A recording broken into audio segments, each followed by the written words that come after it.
Howdy yo, everyone. Welcome to the channel. I am TheologyMatters, but you can call me Eli. And for my people in District 6, I am The Anomaly. Today, we have a fun stream. We're going to be discussing masculinity, and because so, there are no women present. So I'm gathered here, though, with Davide from Doctrine, Dogma, and Davide. I don't know why I forgot that last one. Yep. And Majorian. Thank you for joining us, boys. Thank you for having me. Thanks for having All right. Oh. Okay, we're good. Never mind. So yeah. Thank you both for popping on. So I don't necessarily have a structure necessarily for this. It's just going to be us kind of just talking about different things. I have a few things that I kind of wanted to hit on here and there, but nothing overtly like structured. So it's all just kind of free form. But I want to give at least like 30 seconds for everyone to kind of like introduce themselves more, to say what you do on the online space, that type of stuff. So I'll start with Davide. Okay, sure. Yeah. So my name is Davide. I am the host of the Doctrine, Dogma, and Davide podcast. You can find me on YouTube, Spotify, Apple Podcasts. I also am a student at the Pontifical University of St. Thomas Aquinas, also known as the Angelicum in Rome, pursuing a baccalaureate in theology. And so, that's sort of my background. I've also just been an apologist for many years, and I'm excited to be here to talk about Christian masculinity. I think that it's something that really does need to be addressed and talked about more, because there are, I think, a lot of counterfeit versions of it on sort of every side of every political or church spectrum, whatever you want to call it. And I think that we really need a better foundation and a better theology and a better philosophy about masculinity. Well said. Yeah. That last comment when you said the customization of masculinity is something we'll actually hopefully be talking about. So good. Mm-hmm. So Majorian, you're next. Yeah, so I'm Majorian. I'm a bodybuilder. Talk about Catholicism quite a bit. I have a autistic amount of knowledge about philosophy. Specifically, I'm a big Nietzsche guy, big Mishima guy. Not so much into the Stoics, but I know them. I just don't really like them very much. I'm Catholic. I work in politics. I don't get into what I do too much, but that's what I work in. I have a background in political theory and a master's degree in that subject. Obviously, being in bodybuilding and, working in politics, masculinity is a huge issue for us, and it's a huge issue in the church. So I'm excited to talk about it. We talk about it a lot on the podcasts I'm usually on, Latin Slavs, which originally I was just a guest on, and then I kind of took it over. So hopefully I don't do that here as well, but it does happen. I don't know. It just have that element to me, I guess. I don't know. Yeah. Well, that's great. Yeah. Nice interconnections then. So for people who don't know me, who are queuing in, I am Eli. I'm a political guy. I do a lot of political streaming. I do some gaming here on the channel for Theology Matters, but this is kind of like a part-time gig slash backup plan for 2026 from intending to run for state rep here in Oklahoma. So so I put my words behind my talk. I think I said that right. So, but yeah, I just talk about different things politically. Try not to do what all the other conservatives do with their reaction corn, because it's very boomer coded. So yeah, but let's get into it then. So I think first we need to discuss what would be the definitions of masculinity broadly, since there are multiple definitions with said, like the red pill. The Christ pill has its own version of masculinity, and even then it's kind of splintered. And then of course we got the secular views of the masculinity. So I'm just curious on how do we want to start discussing this, like, what is the masculinity, more or less? Sure, I can go if you want. Okay. Okay, so I think that masculinity and femininity can only be understood in reference to one another, because like masculinity, like when we talk about like what does it mean to be masculine, or what does it mean to be feminine either, is really about like the distinctions between the two sexes, because within the differences, the complementary nature of men and women, there are certain virtues that are more important for one than the other, as well as different virtues that have different sort of like means of like the virtuous golden mean, as Aristotle discussed. And so when we talk about like masculinity, I think it has to be understood as sort of like the flip side of femininity, and really pursuing the virtues that are most relevant and most applicable to a man as opposed to a woman. And so that's, I think, the correct way to sort of approach masculinity is from the view of like virtue, how to be a person living in accordance with reason and virtue, as a man in particular. Mm-hmm. Yeah, so I mean, how I typically look at masculinity is that it is like the overcoming of the self. And you know, that's kind of my Nietzschean flair on it. But like the word masculinity, like it's kind of a buzzword because it means a lot of different things, and it depends on who you ask.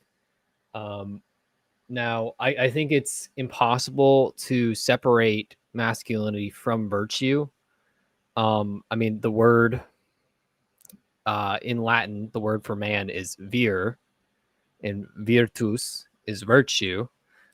So you cannot separate the two. And it's hard to necessarily define it other than just that kind of loaded definition of like overcoming the self. Because a lot of people take it and they just kind of run with what society tells them is masculine. So they're like, the big thing now in like traditional Catholicism, the smoking the cigars, you know, the drinking the bourbon, you know, like that kind of stuff. That's not necessarily masculine. That's just, you know, things, right? Things are not necessarily masculine. Masculinity is, you know, taking yourself and transforming yourself through suffering, through strife, through whatever challenge. And you know, there's tons of ways you go with it, but that's kind of how I generally define it.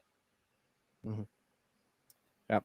All sounding good. Yeah, I have to agree. Like it is really just the life of a man is very much akin to the life of a Christian, of dealing with the seven virtues and equipping ourselves to that, and thus the peak of that is in fatherhood.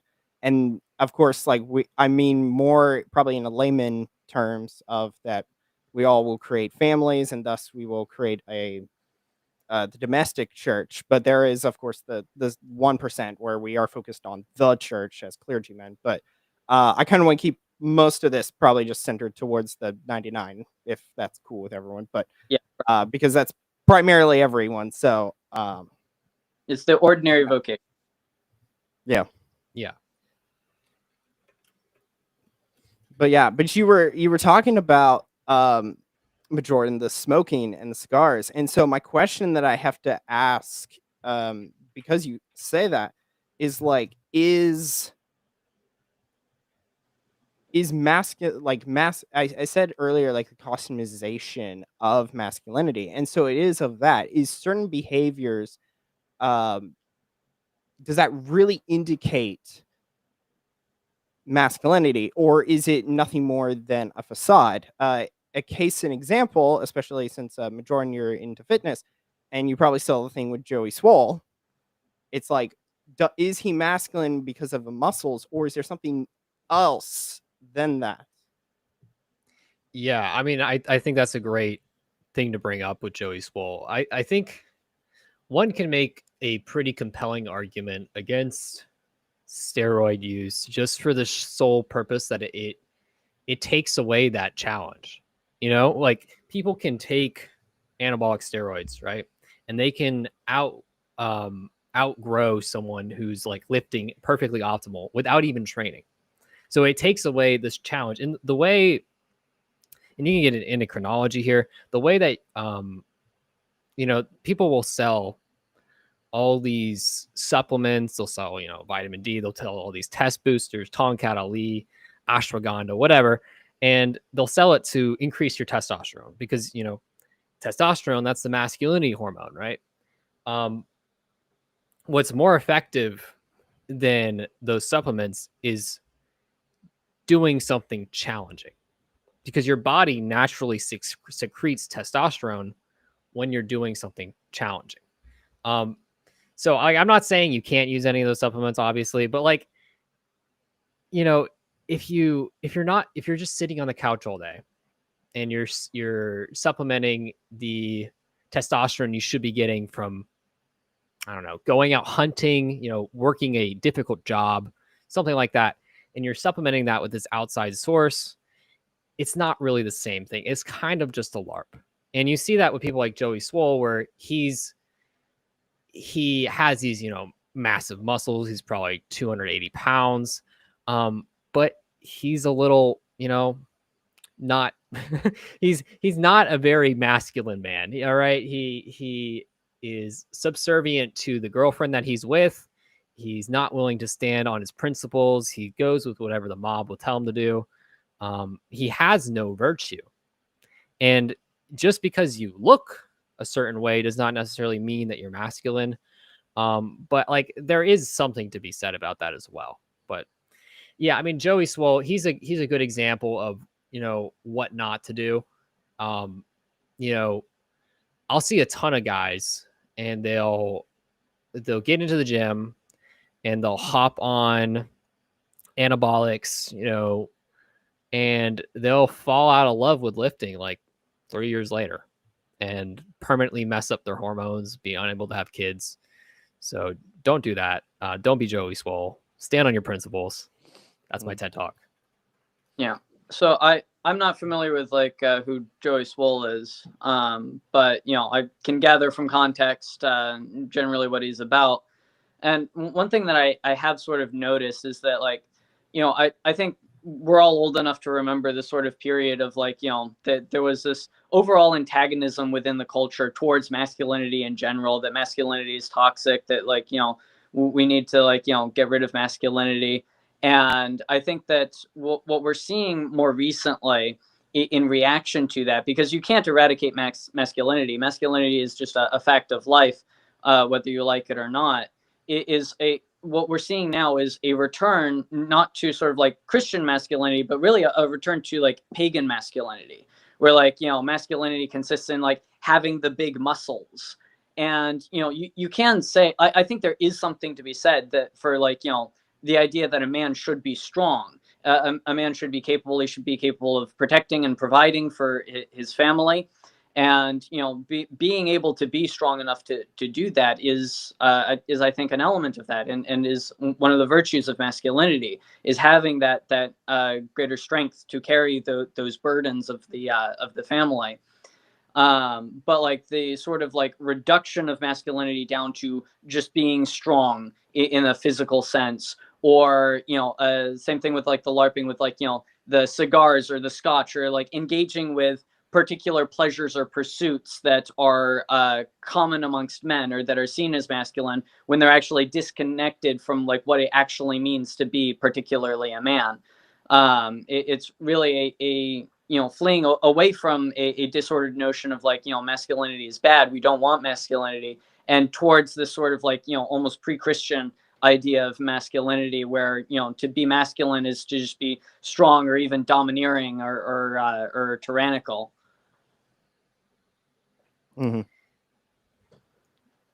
Yeah, I view strength more as a means to the end than an actual end. I think, Mishima talks about this a lot, where the body itself verifies reality. So like I think that people should, strive to improve themselves, improve their physique, improve their strength, whatever. I think that's a good thing. And I think that,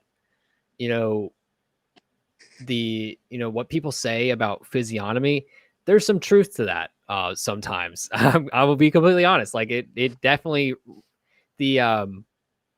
just on a purely natural instinctual level, if someone who appears stronger and carries themselves in a strong masculine way, if they say a message, I'm more likely to believe them and agree with them than someone who says the exact same message that doesn't look that way. That's just natural. That's ingrained within us. Hierarchy is ingrained within us. And I think sometimes, experiencing that in the gym, even though some people take it too far and take it to a LARP, I think it's good because it reminds us that there is an inherent hierarchy within this world that I think we try and forget. And I think hierarchy actually itself is intrinsic to masculinity. And I think the modern world wants to ignore that because they want to say that we're all, inherently equal, but we're just not. Like if you look, let's say new people coming into the gym, you'll get someone who's first time they're in the gym, whatever, they can bench 225. You'll get that kind of freak. Or you'll have someone who comes in 3 years of training, they can maybe bench 185. So there's a hierarchy within this world. We're not all equal. And I think we need to get past that notion. But I think a true, rightly ordered view of masculinity respects hierarchy and shows that it's intrinsic within this. And it doesn't, prioritize one aspect of masculinity over all the other ones. So like it doesn't put an overemphasis on strength. It doesn't put an overemphasis on aesthetics. It doesn't put an overemphasis on, sleeping with as many people as you want, your legacy with children. I think it's a balance of all those individual things. So I agree with you that that hierarchy is quite frankly a part of human nature. Human beings are naturally hierarchical, and of course we know from Revelation that the church is hierarchical, that the body of Christ is hierarchy. So like hierarchy is obviously a good and natural thing. I'm hoping that you can explain a little bit more what you mean when you say that hierarchy is particularly masculine, because to me, I think that hierarchy is not masculine or feminine. It's common to all of humanity. So what do you mean when you say that masculinity is particularly hierarchical? Yeah, well, I think hierarchy is intrinsic to masculinity. So I mean, it's also intrinsic to femininity as well. Okay. It's not necessarily just one of them, but it is intrinsic to human nature. And I think masculinity, we show it very well with patriarchy. We show it very well with, strength, with intelligence, whatever. It's not necessarily intuitive to just men. But I think the relationship between men and women is actually a great example of hierarchy. Yeah. So like it is, just because it is part of virtue, I think it is just part of masculinity, because you cannot separate the two, virtue and masculinity. Right. Yeah. So yeah, you're right. And that is, I guess, sort of what I was getting at, because like the sort of masculine relation to the hierarchy and the feminine relation to the hierarchy is different, where you have the masculine being the active principle and the feminine being the receptive principle in hierarchy and in the sort of the traditional philosophy that we're talking about. And I think that you're right that like part of being masculine means being, quite frankly, a good leader, a good head, especially as like a husband, as a father. And this is actually another area where I see some sort of on the right, for lack of a better term, talking about the male headship and the authority that the husbands and the fathers have in their homes, in a way that is really disconnected from the Christian tradition, where they don't look at that like headship, that authority, that hierarchy as that of being like servant leadership, but more of like domination and like what I say goes. If I say jump, you say how high, sort of a relationship, rather than that sense of sort of self-service and self-sacrifice, that servant leadership that Jesus Christ demonstrated on the cross. Yeah, I mean, men can obviously take it too far in that way. I will say, Christ is a great example of a leader, and we should strive for servant leadership. But I do understand some of the arguments, some of these, in the I don't want to say the Catholic red pill, but in the Catholic masculinity space, where they make the argument that that wives must submit to their husband, even if their husband's not a good husband, and that is consistent with the traditional teaching of the church. Now, that doesn't mean it depends on what you mean by even if he's not a good husband, because and this is what Pius the 11th said in his encyclical. He said that the submission that a wife owes to her husband does not obligate her to obey her husband's every command if not in accord with right reason or the dignity due to wife and mother. And so, when you read the church's magisterium on this, people will portray it as being just this unqualified, total, you have to do whatever your husband says. But, every single document actually qualifies it quite a bit of, actually, that's not quite what we're saying here. Yeah, I mean, I would, even Tim Gordon would agree with that. I mean, every time I've heard Tim Gordon talk about it, he usually qualifies it with that. No, I read his book, The Case for Patriarchy, and I did a whole response to it on my channel. But his position is that a woman must obey her husband in all things not inconsistent with Christian virtue, meaning that unless he commands you to do something sinful, you have to do whatever he says, and that's just not what the magisterium teaches. I mean, I'm not a Tim Gordon apologist, so I'm not going to defend him here. I do look like him though, so he's amazing. That's how that goes. Yeah, I somewhat read The Case for Patriarchy. I think I had 100 pages more, and then I forgot to come back to read it. But yeah, I thought I was gonna say something. You two went at each other for a little bit, so I went out. But I think I kind of wanted to talk about some of the red pill, because we were talking about the red pill and how their masculinity showed up more into the response of feminism. And so the prescription that the red pill has created is what we have now with the men going their way movement, the red pill. And then we have, of course, we all are taking the Christ pill. So it's they are, though, coming. I think we can agree that there is a problem with society that the red pill are seeing, because I wouldn't say the red pill are wrong. It's just their prescription is wrong. They have the diagnosis correct, but the solution is missing key components. And I think that is where the virtue comes into clutch, because there is no family orientation or an orientation to God, which is the hierarchy that Majorian was talking about. We all subscribe to the holy hierarchy, which is God, church, man, woman, and then children. So I agree with Majorian when he was talking about that we all correlate to a hierarchy, because the man takes the head of the household, because that's in that hierarchy. And so there's just kind of the sub hierarchies and all. But I thought I wanted to go somewhere with the red pill a bit. But I don't remember it. So that's on me.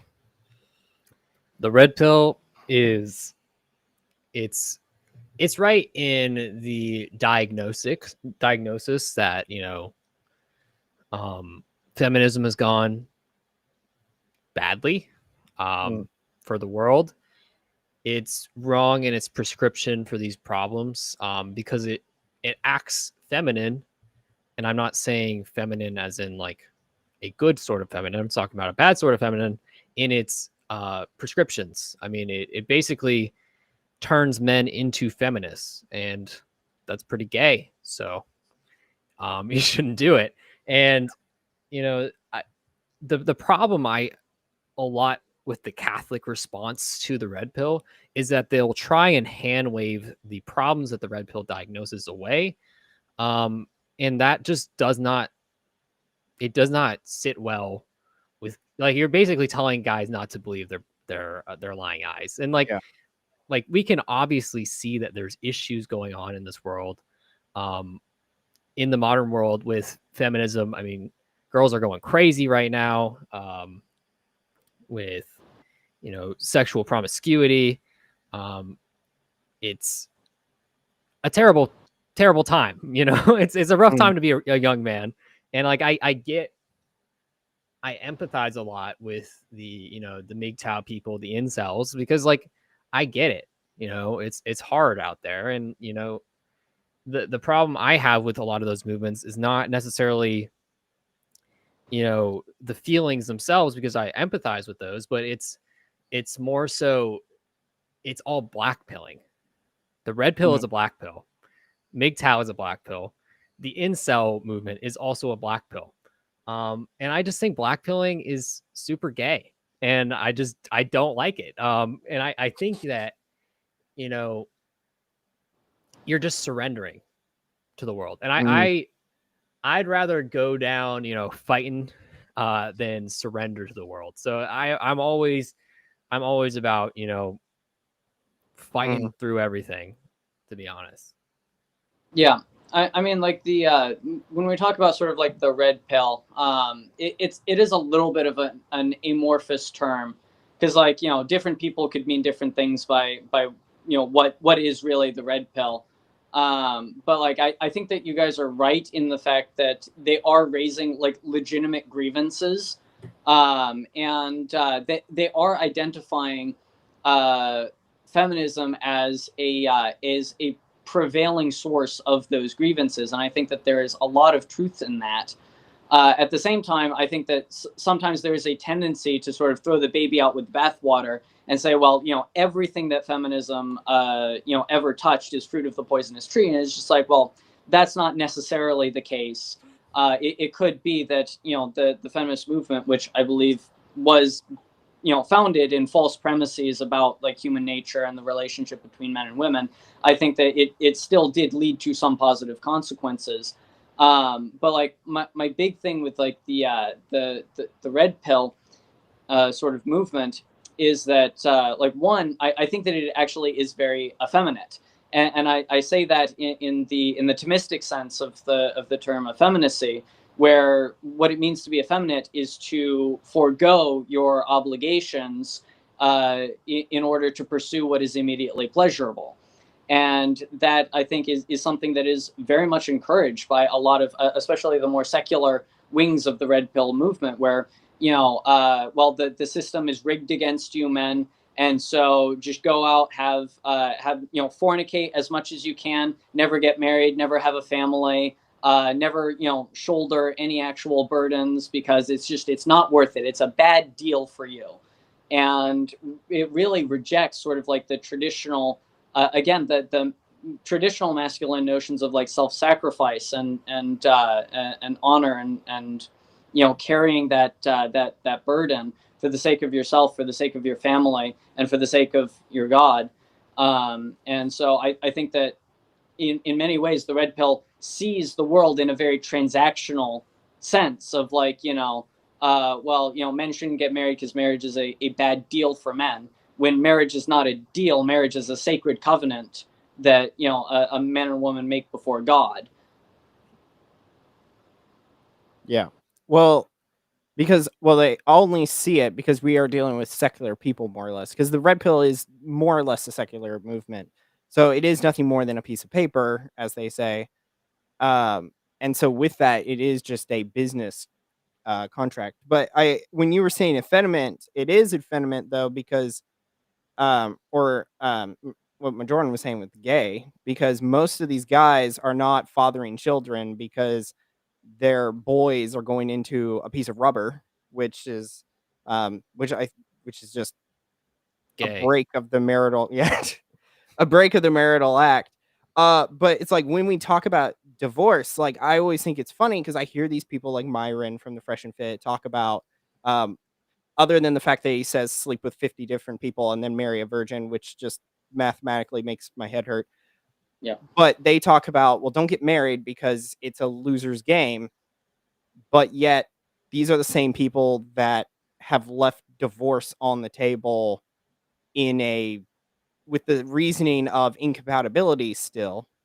And so I keep saying on the channel multiple times over, like, I need younger guys to get into politics, because the only way to change the divorce laws is to change the laws, which requires being a lawmaker. So some of y'all are going to have to do some sacrifice, but that's kind of what we're coming back to, right?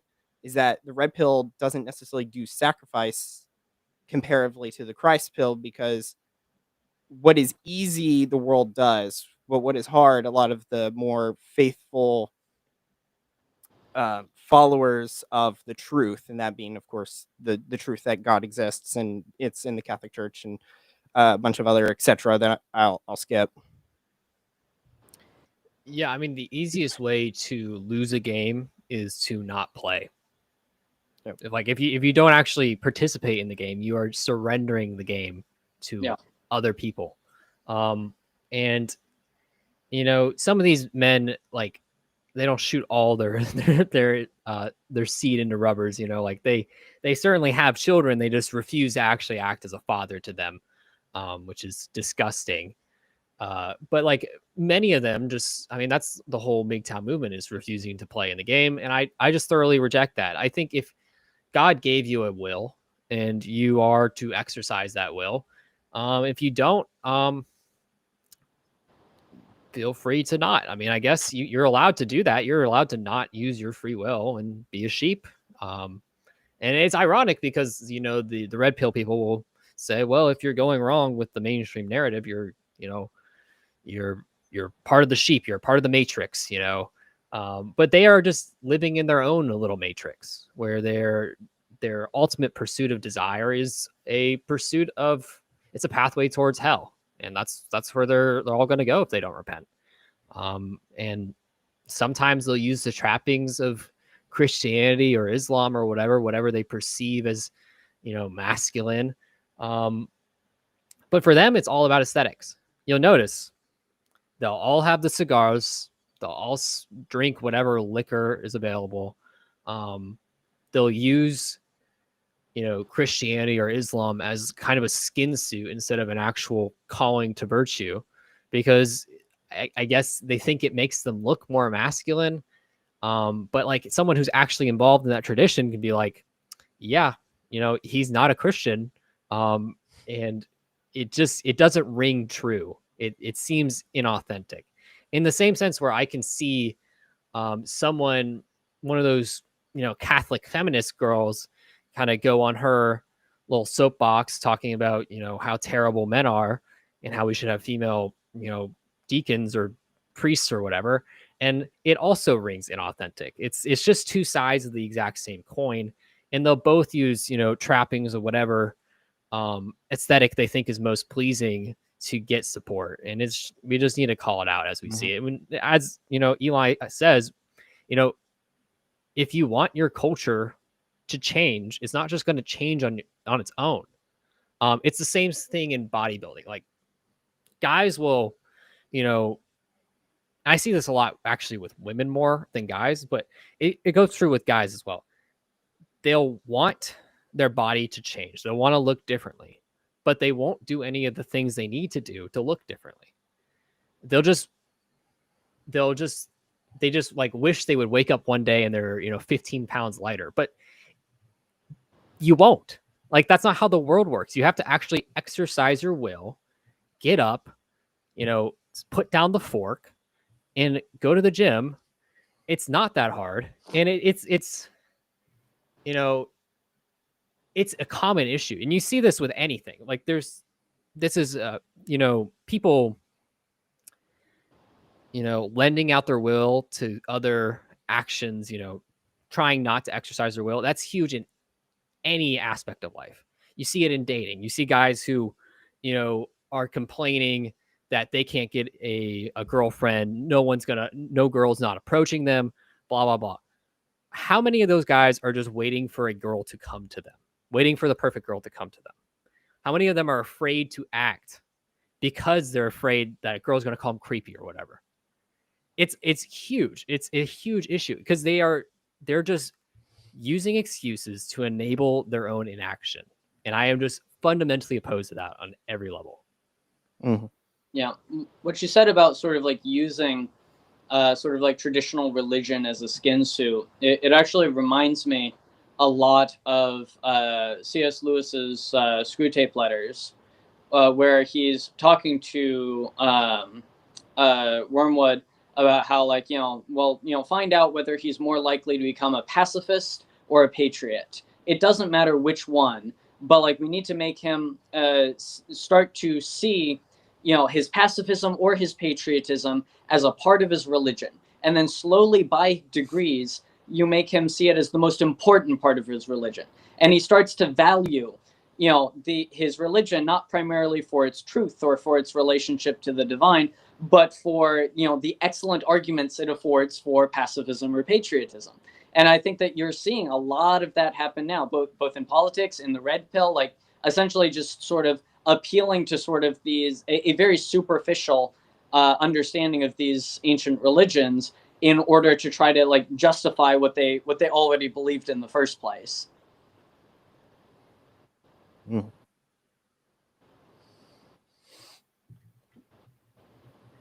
Yeah, I mean, it's a huge issue in all these movements. And, Yeah. it goes in, it's in all aspects of our life in the modern age. I had probably like an hour of just an uninterrupted rant on Latin Slavs. I think the first episode I was on about LARPing, and I'm not one who thinks that LARPing is necessarily always a bad thing, but I think in our modern age, we typically see it done in a bad way. Some of the great men of history, the Napoleons, the Caesars, they LARPed as greater men. And I think if you're striving to become a virtuous man, I don't necessarily think that's a bad thing. And I think obviously the man that we're supposed to be LARPing as, in a sense, is Jesus Christ. Now, the problem is people are not LARPing as greater men. They are just LARPing to try and become part of the herd. And that's where we run into issues in this modern world, because people are outsourcing their will to whatever Twitter says is cool, whatever TikTok says is cool, whatever. Mhm. And usually the will of the people is to go to hell. Mhm. I mean, when Aristotle was coming up with his definition for, well, what is a human being? What makes a human different from a beast? And he identified like essentially two things that really define humanity, and that is reason and virtue, which is why he said, like, what is a human being? He said a human being is a rational animal. And when you decide to disregard your reason, or to not make proper use of it, or not to exercise your reason, you really are making yourself less human. You are making yourself more beastly by doing so, because you are rejecting and denying and failing to exercise that which makes you particularly human.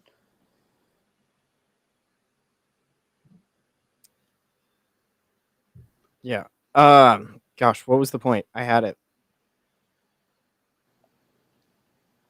and I actually don't remember. Wow.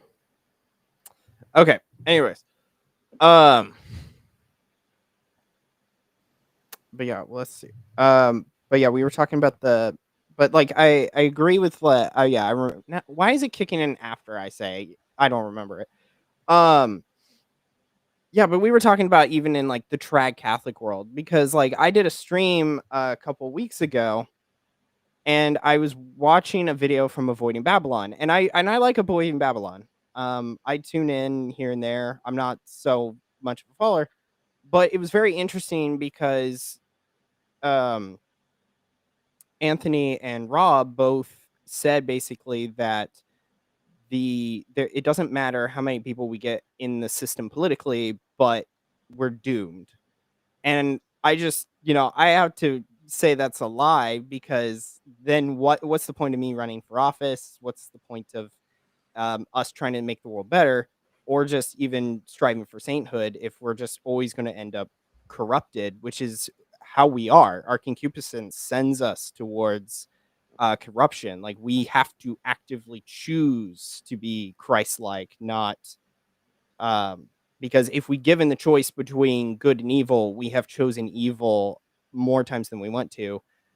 Evidence of that would be just Judges, because the entire book is basically we've chosen evil, then we chose good, and then after a couple decades, we're back on to good evil. So, and the book of Kings too.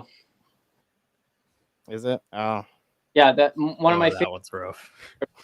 is the end of Kings, where it says, "In those days there was no king in the land of Israel, and every man did what was right in his own eyes." Mm-hmm. mm. That's America right now. Yeah, no, I mean that's well, and so yeah, it's very much the philosophy and the ideology that has been adopted by secularists in the United States. And you can't even say that it's just like the secular left, because like there's a secular right now too that, quite frankly, has adopted a lot of the same relativistic and, quite frankly, hedonistic philosophies that we need to be combating. Yeah, I mean, I won't get into too much of what I do for work, just because I keep it relatively private. But I will say, it's rough. I don't think we can overemphasize how bad it is truly on the inside. And a lot of people, they don't know how bad it is until they get to the inside. They see the dark money, they see the influence of foreign nations, they see all that stuff. And I think, it's important that we recognize that.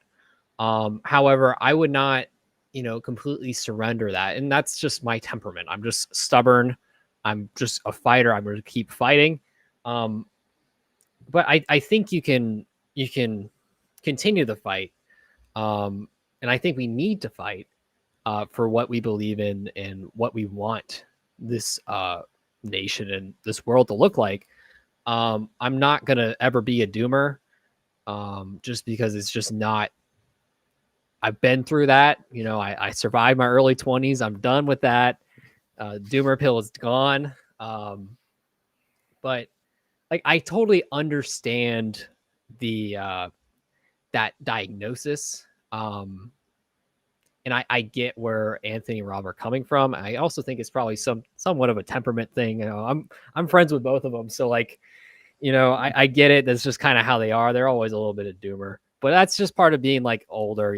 They have less hope in the world. But like, there's been insurmountable, political regimes in the past. Does that mean necessarily that the answer is going to come from within this, current political system? I personally don't think so. But like, it's worth a shot. Mm-hmm. It's worth a shot. Yeah. I think it's really important to, again, just keep our eyes fixed on Christ, and remember, put not your faith in princes. At the end of the day, like, no political movement is really going to save us. Only Christ can save us. And like, when I was in college, I actually planned on, going into politics myself. I was super into politics. I was going to run for the Virginia House of Delegates. But like, as I sort of went into both politics and apologetics, I sort of asked myself, nations come and go, but, the church lives forever. And I thought, and that's not like, a knock against people that are called to, engage in politics. It's important work, and you should be engaging in politics. But like, when I decided, no, I really want to go into theology, I want to focus on bringing people to the church, I just sort of thought to myself, politics at its most consequential is a matter of life and death, and everyone dies, but not everyone rises from their grave. And so I want to, like, for myself, for my vocation, what I feel really called to do is to do that evangelization. And I think that, to sort of steer us a little bit back towards masculinity, I think that sort of like finding the particular vocation, finding where your talents and your abilities are best served, where you can, not where you can serve, your fellow man, where you can serve the church. And that's another area where I think that the red pill goes astray, where it's just all about, like, how can you use your talents and your abilities to serve yourself? How can you make that money? How can you get all that you want, rather than how can I serve my country? How can I serve my fellow man? How can I serve the Lord and the church? Yeah. So like I agree with what Majorian was saying though about the fight, because like my mentality in this is like, um if the world's gonna be on fire, don't look for me. I'm already ash. Because that's just the type of mentality that I'm entering into this politics. But um like with what else Majorn was talking about with like the dark politics, I was talking to Wagner at the Catholic Creators Conference, and before I introduced myself, he talked about how like the lobbyists are able basically to control people, which I don't know if Majorn's gonna be all like, "Oops, that's me," but I was said that, and then I told him what I'm doing. But I had to tell him whenever he was saying that, it's like, oh well, the example they gave was the election money, re-election money. You're not going to get funds for your re-election, and if that be the case, then I actually could be exempt from that, and that is where like a new breed, and this is where I say Gen Z needs to really step up, is because like I have the mentality of if you like my work, support me. If you don't, then I don't care. I'm not going to get on my knees for Israel money, um, because I'm fighting for my home, and that is essentially just going to be the gist of it. Uh, and I like with what though we were talking about the vocation as well, though, like what Davide was saying, we also, especially like politically, like I keep going here probably because I'm a bit more political, but you were talking about vocation, bringing people to the faith in the church, but the thing that I do talk about here and there with people who say that it may not be worth it, it's we live in America, and America is very privileged that we have the First Amendment, although it has been butchered because it allows for atheists and whatnot when it was probably just meant to be for Protestantism and Catholicism, but that's a whole other discussion. But we live in a very safe uh, land to practice our faith comparatively to that of Africa, where basically the Islamics are killing every Christian imaginable. The Middle East is just another example. But it's like we can, because Africans' governments are largely kind of like South Americans, I would assume, where they're kind of corrupted, and there's the higher officials who have their power. The Islamics, of course, just hate everyone that isn't Muslim. But like the America can get to that place, and that is where we are going to have some stronger men step up, because like what good is the church, not necessarily like if the church is underground again, it does not have the same impact compared to before, because then we get into dystopian stuff where we're probably ever going to know, and you'll have to be a rebel to actually be Catholic, because if you dare to preach anything outside of the narrative, they'll find you, or the AI will find you. So I just wanted to say that because tie in both. Yeah, I mean, I think you're totally right. I don't think it's more of a, it's not as much of an if as it is a when. At this point, um, unless some good men rise up. Not talking about revolution here, but have to put a disclaimer. But Well, non-violent revolution is fine. Like it would be a revolution. We could take back the Republican Party and make it more. We could. I don't know if sanctify may not be the word that I want to say, but purify. There we are. That's the better word.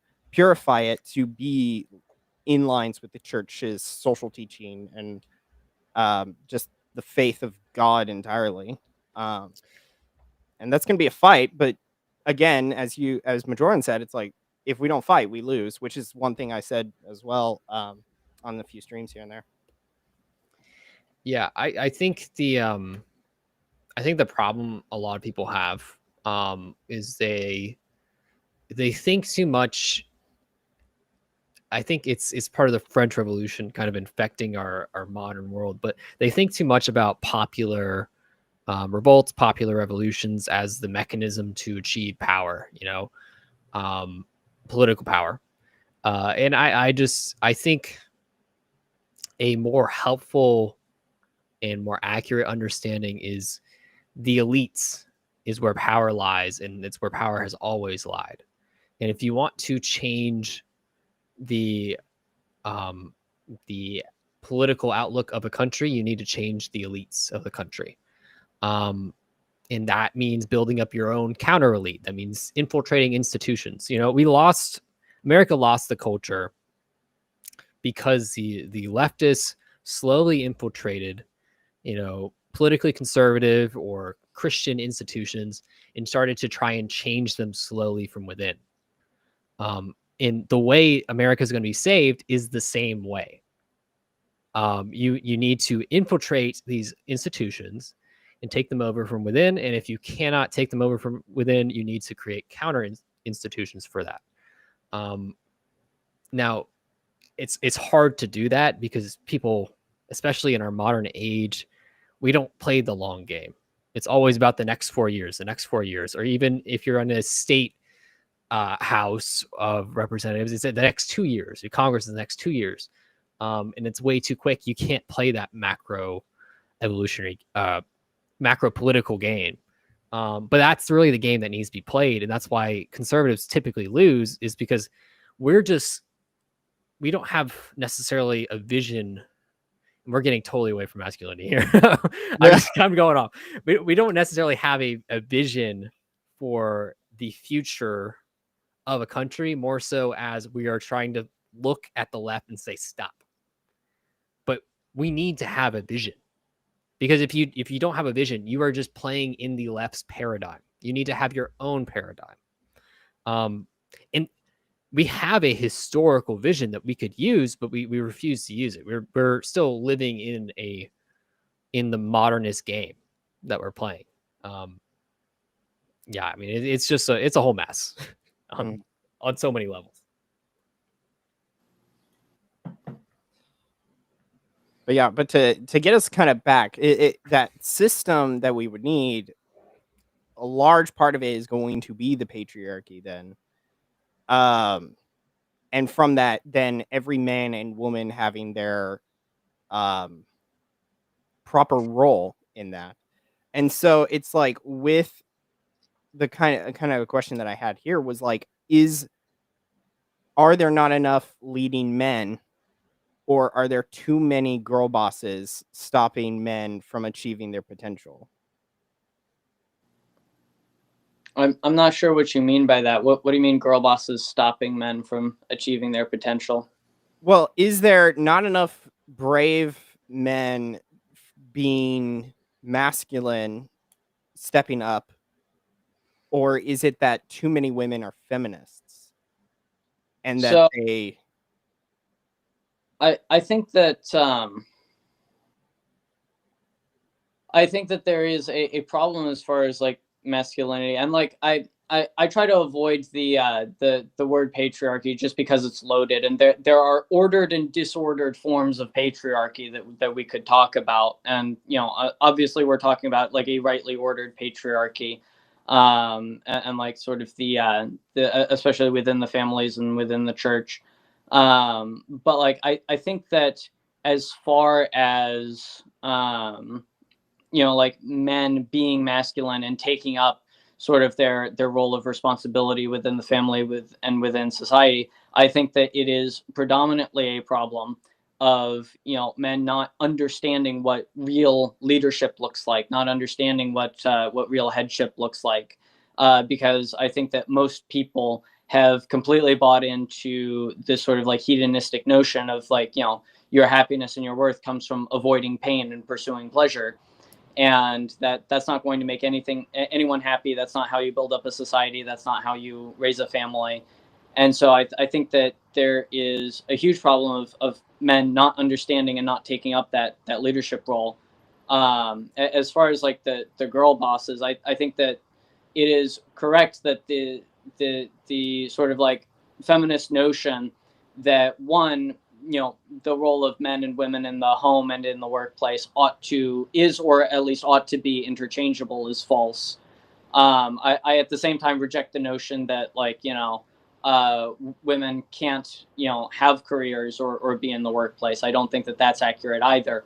But I think that predominantly, like especially when you talk about leadership, a good leader does not blame those who he leads for their failures. Like if you're a good leader, you should take the lead. You should be able to lead the others around you to achieving the common goal and the common good. And so I think that to say, well, it's because the feminists are all these big girl bosses. I think that if that's the case, that there's a failure of leadership there that precedes it. Yeah, well, I think with a lot of the girl bosses, it's their father. They all have daddy issues pretty much, and a strong man who's not necessarily who's disagreeable can correct a lot of those problems. Um, you know, women are naturally predisposed to not take the lead, to follow, and a lot of these issues come from men refusing to lead. I'm not gonna also sit here and blame men for everything though, because I see a lot of people in the Catholic Inc. sphere kind of do that, and I just reject that notion as well. I think both sides are to blame for their own failures on each part. I mean, women are taught in the modern world from a very young age that they can have it all, and you can't necessarily blame someone who's been taught their entire life to pursue a career for pursuing a career. Like that's just the natural kind of thing that they're going to do. So you need to fix that by being a strong man. Now it's hard because our economy is set up in a way now where you need to have a 2-income household. Basically, I mean it's virtually impossible, which is terrible, because we have some very greedy people controlling our economy, and they they devalue the work of labor, but surrendering once again is the way you lose. If you lose the game by not participating in it. And I don't pretend to have all the answers about how to fix this, because it's really just like a multifaceted problem. But it's hard to blame just the men or just the women. As a man, I'm gonna blame myself. That's just how I am. That's how I operate. And if you're gonna pretend that you are the superior sex or whatever you say, then you should be blaming yourself for these problems, right? Now, I obviously don't necessarily agree with that, but like that's just like the natural conclusion you should have. But these men will not, because they're all effeminate. And they refuse to take accountability for their own actions. So basically, too long didn't read. All right. Everybody is responsible for what they do and what they don't do. And men, being leaders, are also responsible for what their followers do and don't do. So you need to be a good leader. You need to step up and refuse to surrender, refuse to not participate, because like the system's not just going to magically change one day. I mean, like the switch is not just going to flip like that, and we're all going to be okay.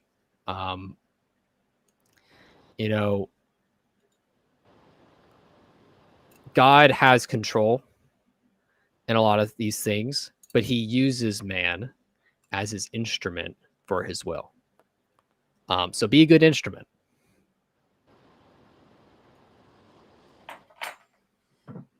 Yeah, I think that it's so you're right that like ultimately every individual is to blame for their own actions, and so it is not necessarily fair to cast collective blame on men, nor even quite frankly collective blame on women, insofar as like not every individual is necessarily involved with the faults that we see common in this area or that area, and so I think that that's very true. At the same time, I think that it is important to emphasize sort of the greater responsibility that those who have a calling to lead bear in these matters. In the book of James, it says that not many should become teachers because those who teach will be judged more harshly. And like the leadership comes, I think follows the same principle there, where if you have an obligation to lead, then abdicating that responsibility, not fulfilling that leadership role, and failing in that duty, there is greater blame that falls on the leader's head versus the follower's head, which then is the reason that original sin, the whole thing was Eve's idea, yet Paul calls it the sin of Adam, because Adam was the head of that family. He was the head of the human race, and therefore he is the one responsible for what took place. Yeah, I mean, it wasn't so much what he did necessarily, it's what he failed to do with Eve. Exactly.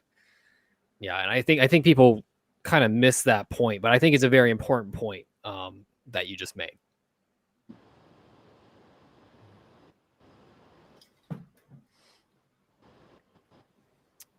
So yeah. But another thing that I think, especially in, I wouldn't say the masculinity movement, but just with the talk of us talking about virtue, one of the 7 virtues being prudence.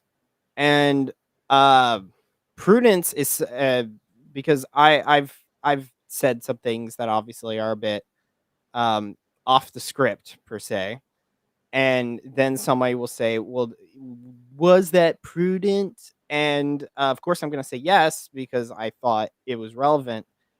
And so I'm just interested on, is there in this not necessarily masculinity movement, but just with men, is there this proclivity to be, especially with, say, Catholics, to be thinking more than action?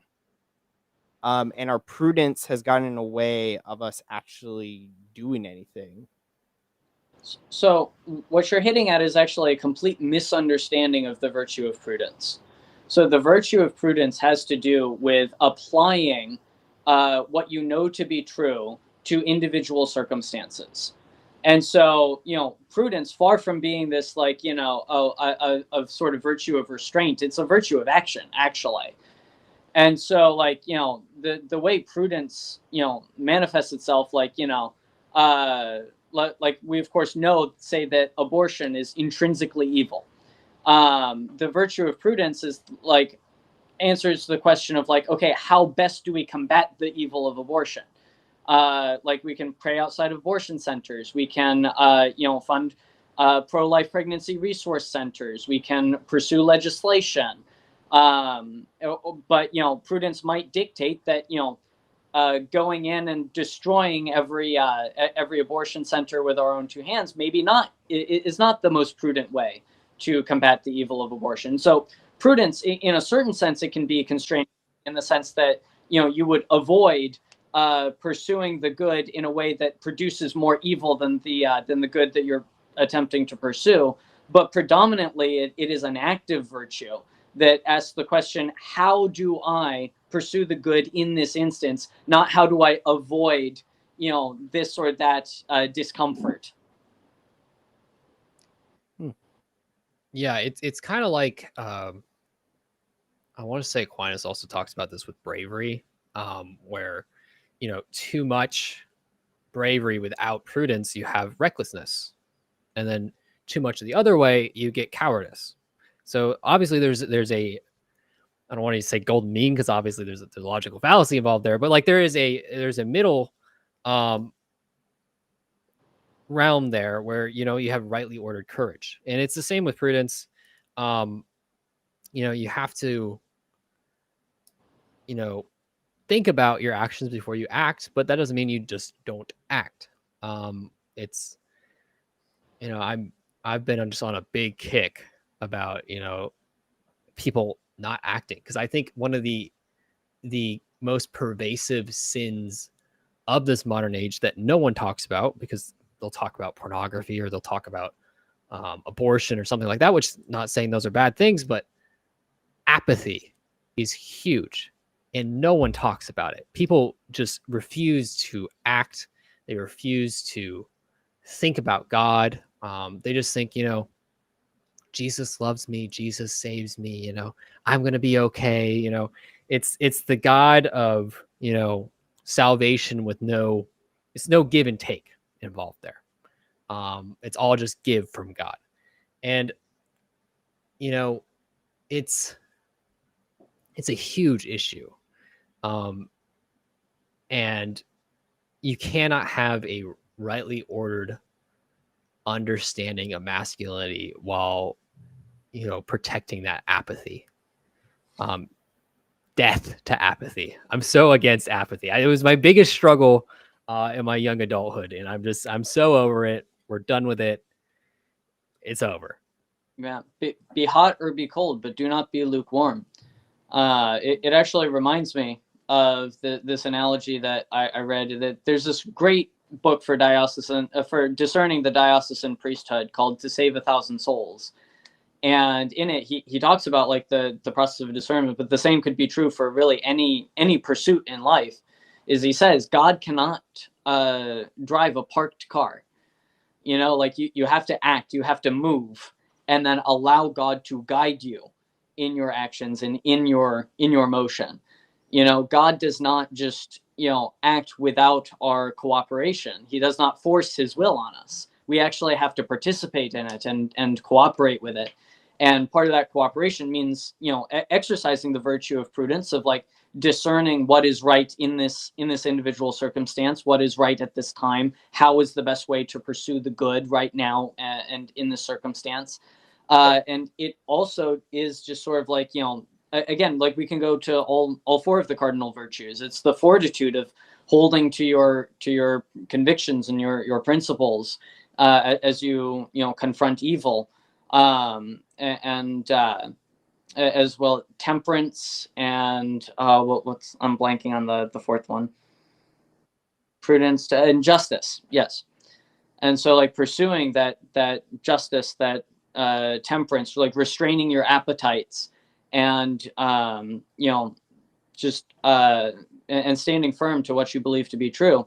I think that honestly a return to an understanding and the application of the four cardinal virtues as properly understood is pivotal for building back up a rightly ordered society. Mm-hmm.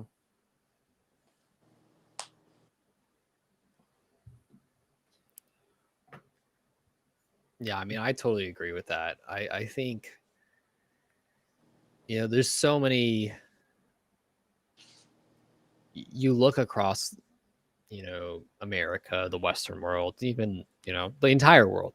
We live in a fallen world, and you see the seven deadly sins, the major sins, manifest themselves in various ways. And it's not new to this time, but it's not seeming to get much better. I think if anything, it's getting a little worse. And I'm not a doomer. I've already said that today. But I think to have a good understanding of a Catholic or a Christian masculinity, it has to be ordered in those four virtues. And if you take the virtu, the vir out of it, I mean, you don't have a man anymore if you don't have virtue. Mhm.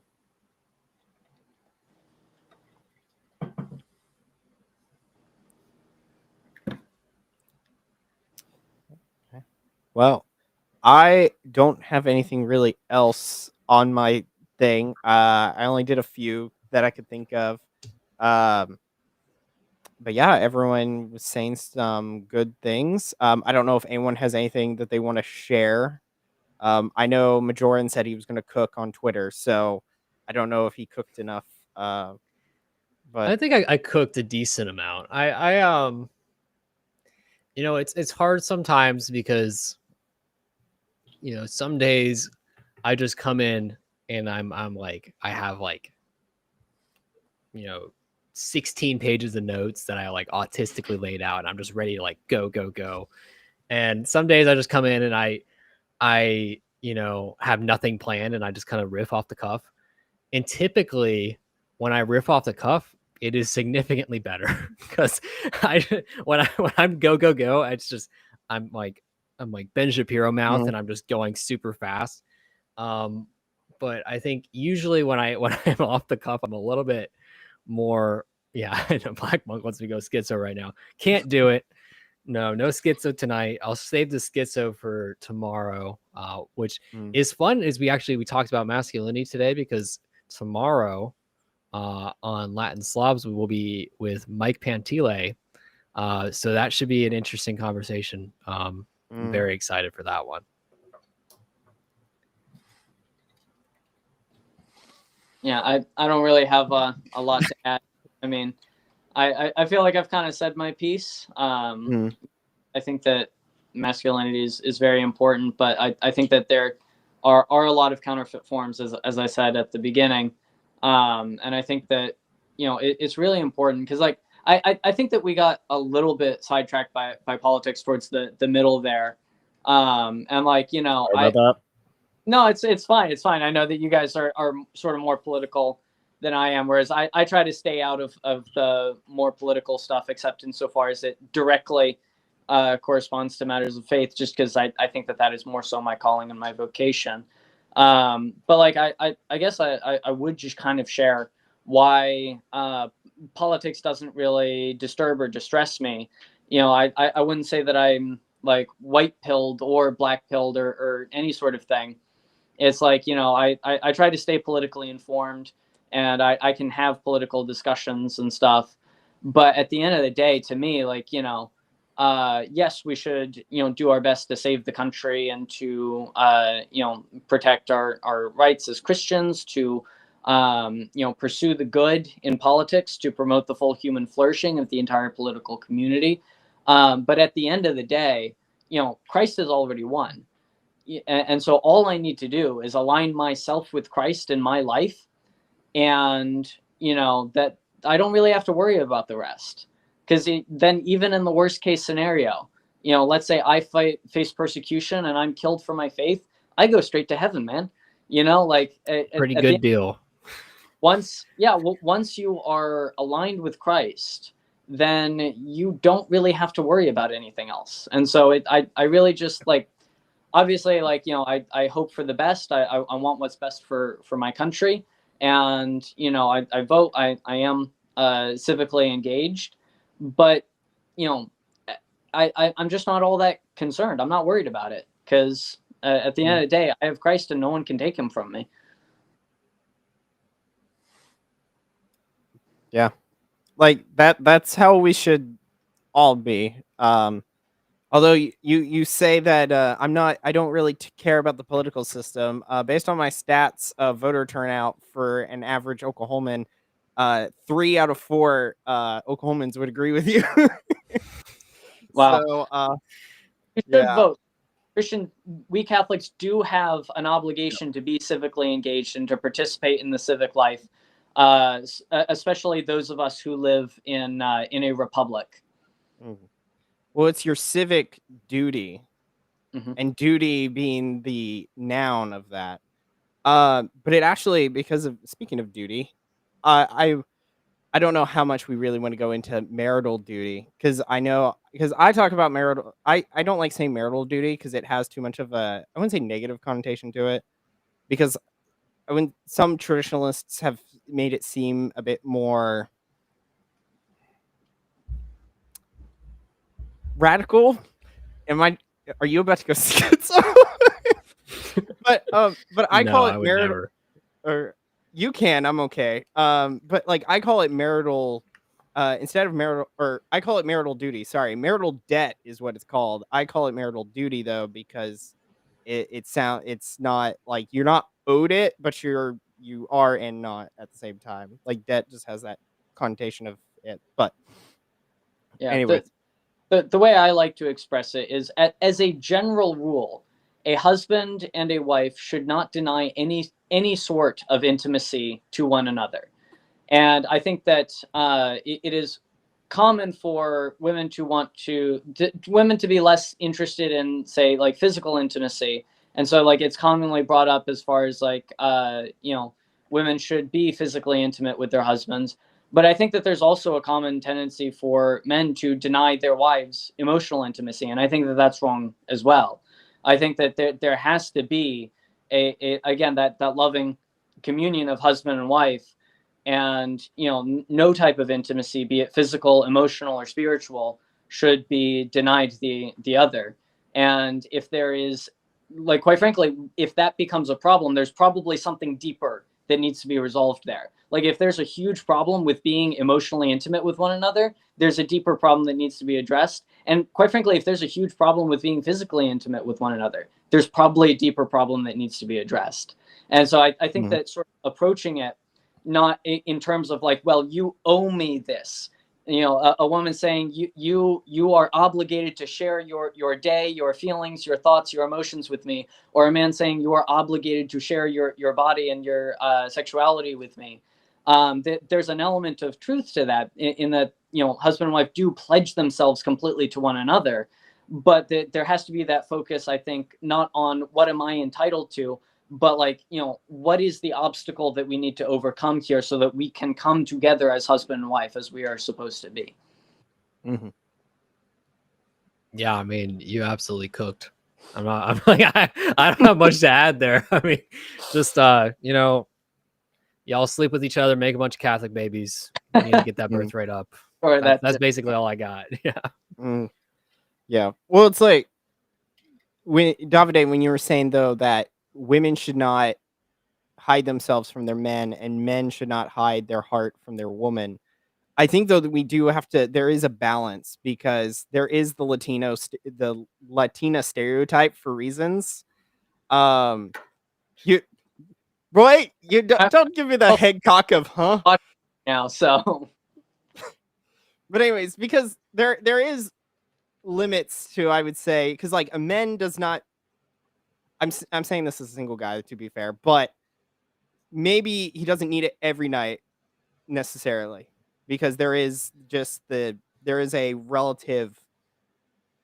I'm not going to say prudence, because you basically said I was using it wrong, but practicality. There are some. I wouldn't say. Oh gosh, what am I saying? There are some times when. What?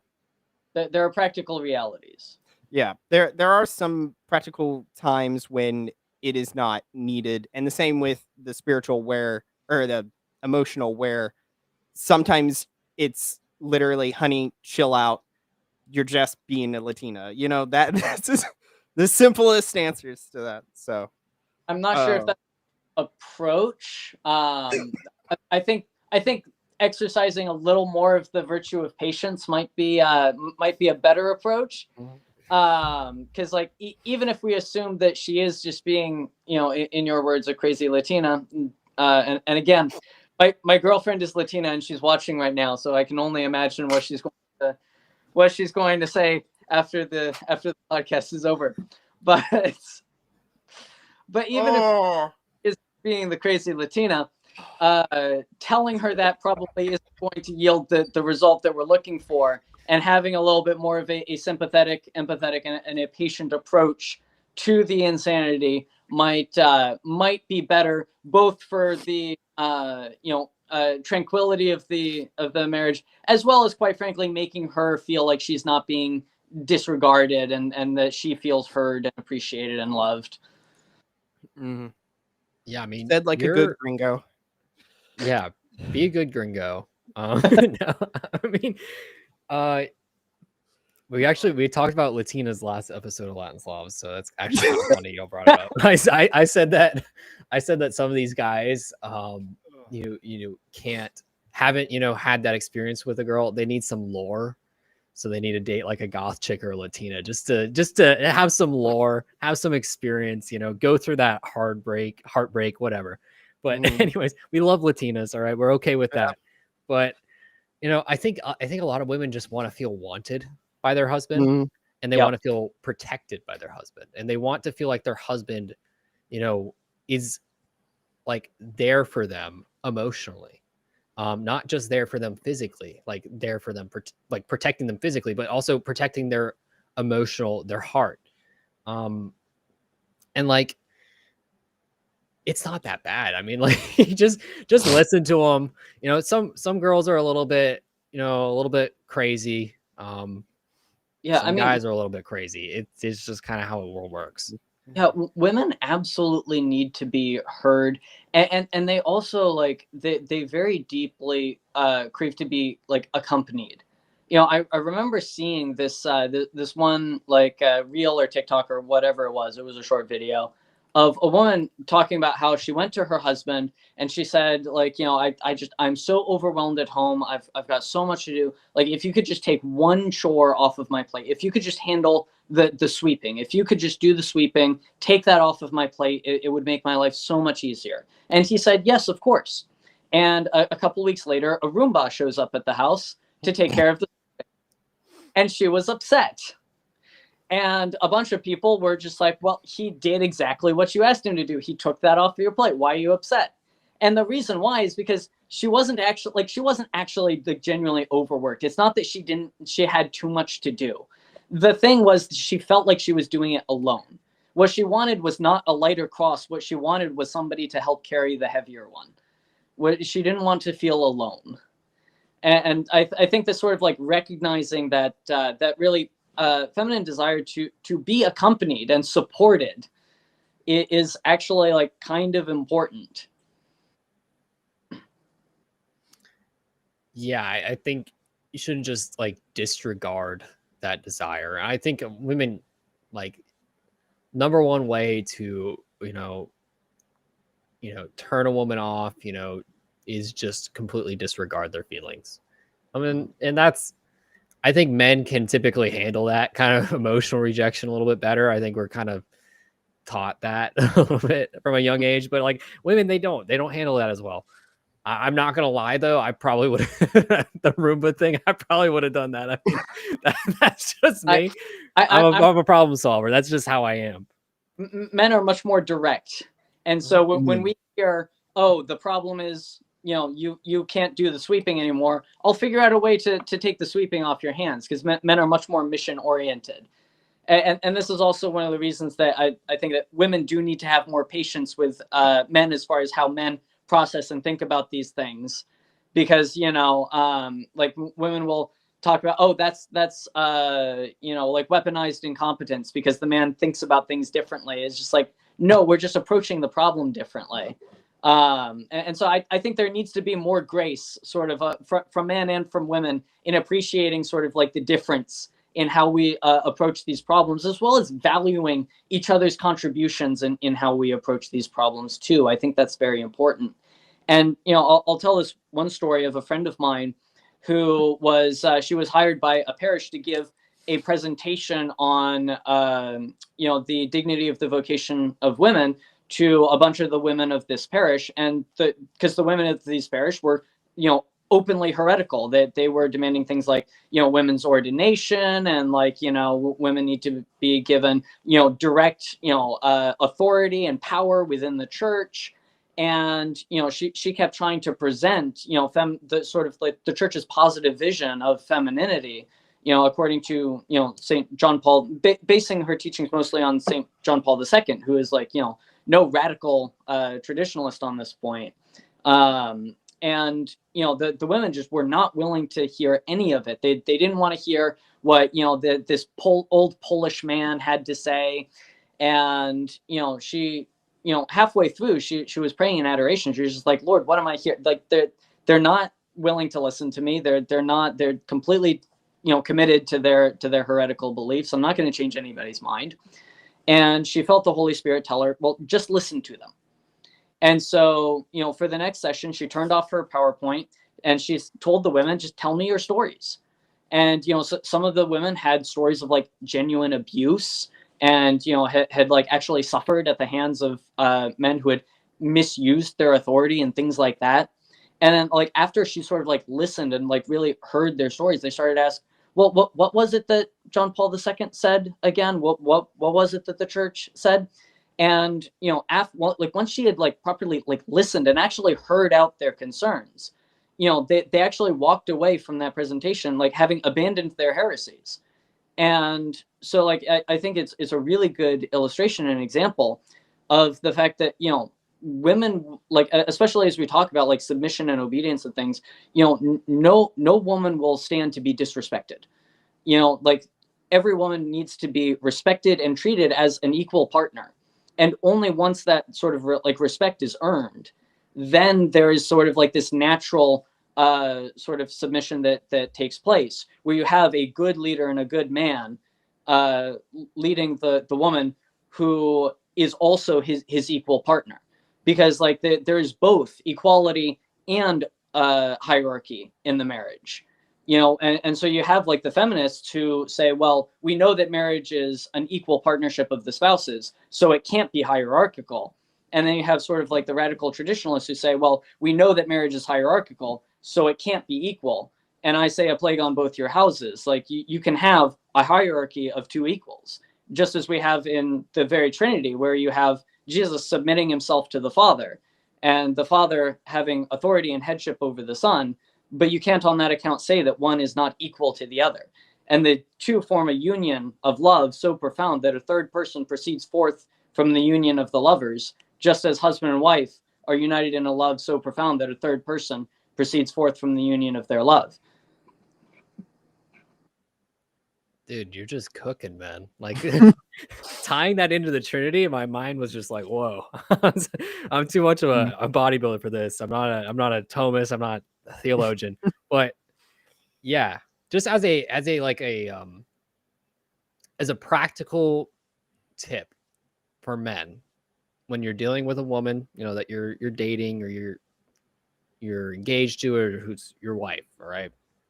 When she's venting to you about her problems, you should ask her, hey, do you want a solution to this, or do you just want to vent? And you don't necessarily need to phrase it that way, but just kind of ask her, hey, do you want a solution? Don't just give her the solution, just ask her first. And usually they will ask you for your input if they actually want a solution. A lot of the times girls, they just need to vent. They just need to sound all their problems. Like guys, typically, I have problems, I don't need to talk to anybody about it. It stays down here. I don't need to talk to anybody about that. But like girls, they like to vent. They like to, share what went on in their day, whatever. Just don't just jump. Yeah, I've been in many an argument because I've tried to solve a problem just unprompted, because that's just how my brain works. But like that's not how their brain works. And just save yourself the time. I actually have a really good analogy that I use to explain this in ways that I think we men understand better. Because like, say your girlfriend is complaining about, the fact that the printer broke at work and the broken printer just ruined her whole day. And she's complaining about the broken printer. We as men would assume that the problem is the broken printer. And so we think, okay, how do we fix the printer? Did you check for a paper jam? Did it have enough ink? Did you try turning it off and turning it back on? But like when most of the time when the woman is complaining about the broken printer, the problem is not actually the broken printer. The broken printer is the background information for the actual problem, which is how the printer made her feel in the moment. And how the printer made her feel in that moment is not fixed by fixing the printer. And so when you go and you try to fix the printer, the woman thinks, oh, he's not listening to me. And so, you know, understanding sort of like that this is where she's coming from, it has been really helpful to me, and quite frankly really helpful to all of my male friends, in understanding why it is that, like, you know, why, well, if she doesn't want help solving the problem, why is she complaining about it? And it's just like, because that's not actually the problem. The problem is just how it made her feel, and talking about it is the solution. Mm-hmm. Yeah, I mean, women are fun, man. It's, I feel like you need like an advanced degree in like womenology to figure out what's going on with them. We love our women, we cherish women. It's just sometimes y'all give us some hell. It's hard sometimes, for sure. It definitely helps if you listen closely to what the women themselves say, because women like to talk, and so you can learn a lot by just listening to them. True. Now, I want to ask one thing though, Davide, because you said mutual submission at one point, I think. What do you mean by mutual submission? Because that kind of has a connotative, Yeah, so somewhat. I don't think I directly said it, but it is something that I accept and that I believe in.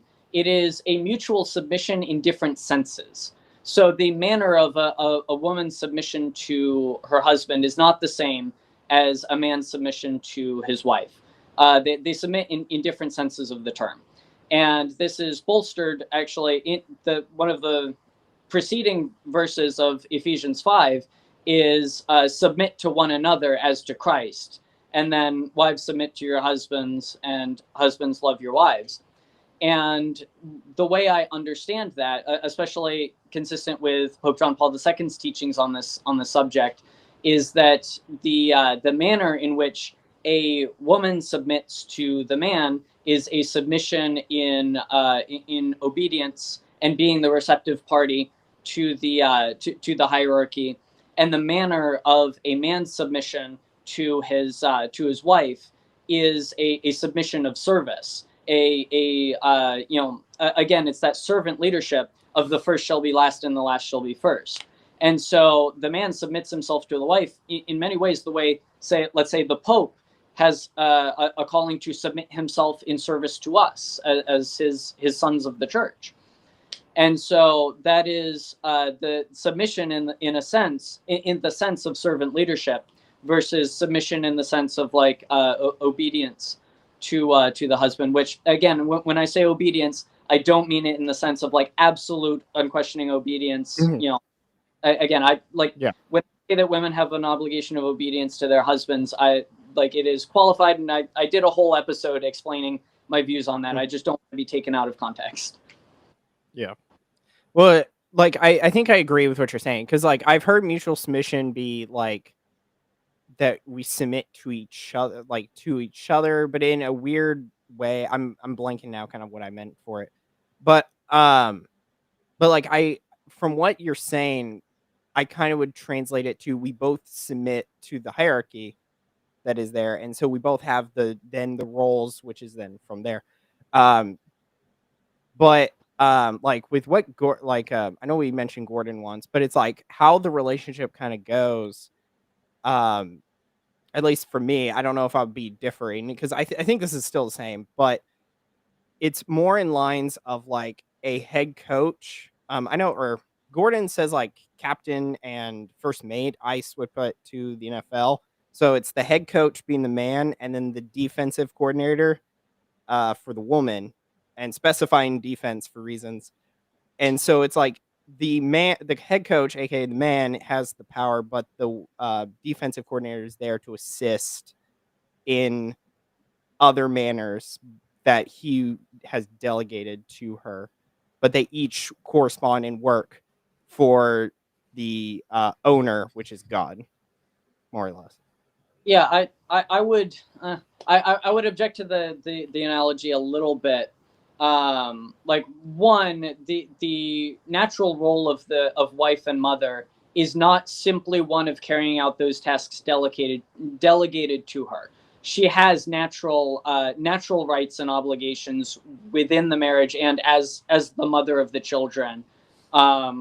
that go beyond just like sort of being delegated tasks by the head. And so I would object a little bit to the analogy, but Well, I will. Sorry, go ahead. Well, that task isn't really delegated by the man. It is delegated by the definition of marriage, which is get each other heaven, and then the other part of it is the creation of children. So it's not really like I wouldn't say it's a task I delegate. It's a task from the just marriage and thus the Right. hierarchy that is created. So yeah. Yeah, sure. And again, I have some like I think that Tim Gordon gets plenty of stuff right, especially in his criticisms of feminism. But I think that in again his view of like the extent of a woman's obligation of obedience, I think he gets it wrong. And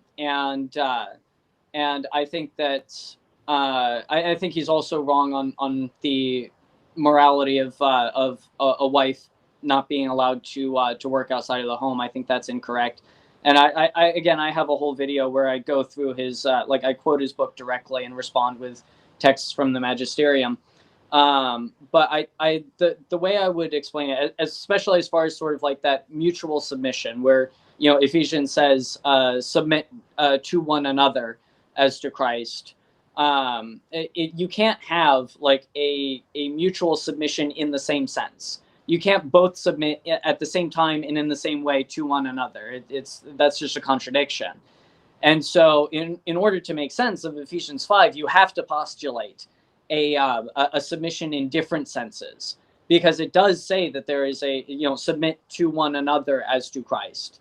And since you can't submit exactly in the same sense at the same time, there must either be a submission in a different sense or at different times.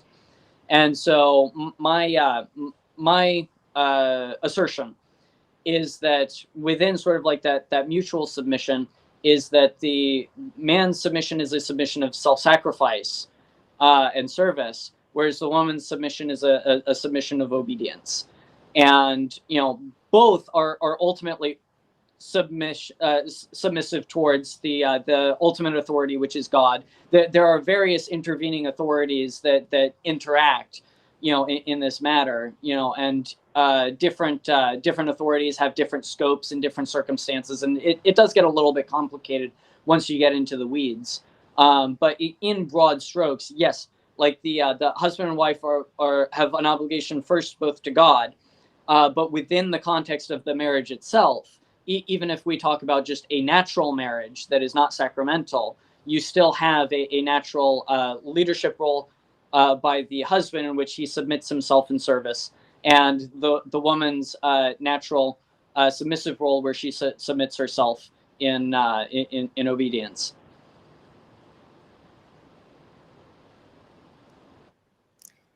Yeah, I mean, I think that the way you put that is a lot better than the way that it is typically put, and I can definitely affirm that. Like, I agree with that. I think the way that it's typically put can deny the headship of the man, which is very, very problematic, and against the magisterium. I mean, Pius IX. Absolutely. Yeah, I think that because Pope John Paul II did not talk about obedience a lot, or really at all, in the context of marriage, a lot of people have tried to portray him as somebody that was opposed to that teaching. When I read Mulieris Dignitatem and all of his other writings, I don't see him actually denying or contradicting that at all. It's just not what he's focusing on. And so I think that traditionalists that try to call Pope John Paul II, a super feminist who denied the natural authority that husbands exercise in their families, I don't see that in Pope John Paul II's writings. Nor do I see it when the feminists say, oh yeah, the Pope is totally on our side. He says that there's no natural headship that the husbands exercise in their families. It's just like, no, he didn't say that. And so I think that, again, because he did talk about, like, we do have to understand, the submission as being a mutual submission. I think he left a lot of room for people to sort of like take that and interpret it as a rejection of what the church has taught previously, which I don't think was his intention. And so when the feminists say, well, the Pope says that husband and wives have to mutually submit to each other, my response is always yes, but in different senses. The manner of the submission is not the same, and I don't see how it could be without completely contradicting what the church has taught for centuries. I don't think that there's any way of escaping the notion that there is at least some sense in which a wife does owe some sort of obedience to her husband in at least some circumstances. Yeah, I mean, that sounds like a great great topic for a future encyclical, maybe, to clarify, because like I totally get what you're saying here, because the way you explain it is makes a lot more sense in line with the magisterium, and I people always just like to read their own interpretation into that, take certain things out, but that's just, that's the problem with having humans in the church, right? That's just how it is. I mean, this is something that I spent about a year and a half just hardcore researching this. And so I've read literally every magisterial source that the church has produced on this topic. And, it culminated in an episode of my podcast that I did where I just sort of like present my arguments and my findings based off all of these magisterial documents that I read. Because the main thing I wanted to investigate is, okay, like, what is my actual role? Like, as somebody who wants to be a husband and a father, I do need to know, like, what does the church actually teach about my role in this regard? And, I read Tim Gordon's book. I watched a bunch of his podcasts. I think he's a smart guy. But as I read sort of like the same magisterial documents that he was citing and reading, I do feel like, wait, did we just read the same encyclical? Did we just read the same text? Because Tim Gordon just ignored this qualification and this distinction and this distinction, whereas I think that these are actually really important, and so I sort of go through all of that. But again, I think that the key to the hermeneutic of continuity, and I don't know how you guys feel about the hermeneutic of continuity, but I am a hermeneutic of continuity advocate, is you have to have an interpretation of the magisterium that makes sense of the entire body of the magisterium, not just focusing on this period of the church that you like, not just focusing on, well, what did John Paul II say? Okay, so we don't need everything that Leo or Pius or whoever else said, and also not focusing, okay, well, what's just what Pius XI said, or what's just what Leo XIII said. Okay, so then we don't need anything that Pope John Paul II said. I think that you have to be able to reconcile sort of like the entire body of the magisterium as best you can in order to have a cohesive view of what the church is actually teaching on this subject. And I found that the teachings of the church on this matter have been incredibly, like, they make a lot of sense, actually. And like, once you like understand sort of like the whole body, the whole big picture, and you actually read it all and try to fit it all together, you see that it actually does fit together really well and actually makes something quite beautiful.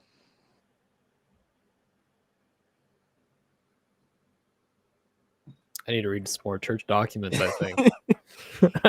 I don't know. It's weird for me because like I have no desire to be a theologian or apologist because I do not want the responsibility that comes with that. So I respect those who really look into that stuff, and I've done a fair amount of digging myself, but I guess I gotta read some more. That sounded really interesting to me. So yeah. A really good text is Pius XII's Dear Newlyweds, because he did a series of Wednesday audiences, and it's been compiled into the book Dear Newlyweds. But it's literally just like a how-to guide for like how to have a healthy, holy Catholic marriage, especially with the difficulties of modern times. And he gave these audiences in the middle of World War II, which is just like crazy. And like it's really, really good. And quite frankly, especially if you are like an engaged couple, I would highly recommend reading through Dear Newlyweds together as like marriage preparation. I think that would be really, really good. Got to give that to my fiance then. Let's go.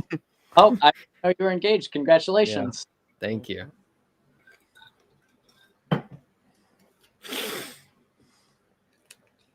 But yeah, I love how I think I said 30 minutes ago, like, I have nothing else. Does anyone have anything? And then we went on like a 30-minute grind about um,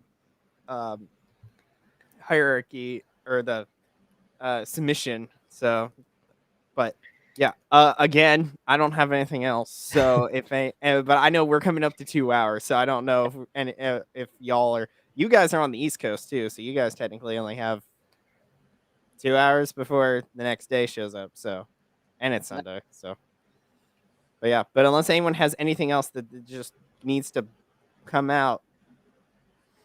I think I'm good. All right. What else provokes me? You'll be glad to know. No, you can go, Majorian. I was just gonna say I don't have anything. I'm good. Okay. Yeah. You will be glad, Davide. I think somewhere in this stream, I'm pretty sure I saw a Maria congratulating you. So I have no idea if that's your girl, but if so, you better hug your girl. But you should anyways, but not that close though. Well, I mean, she lives in Guatemala, so there's no danger of that. Bruh took straight from the source.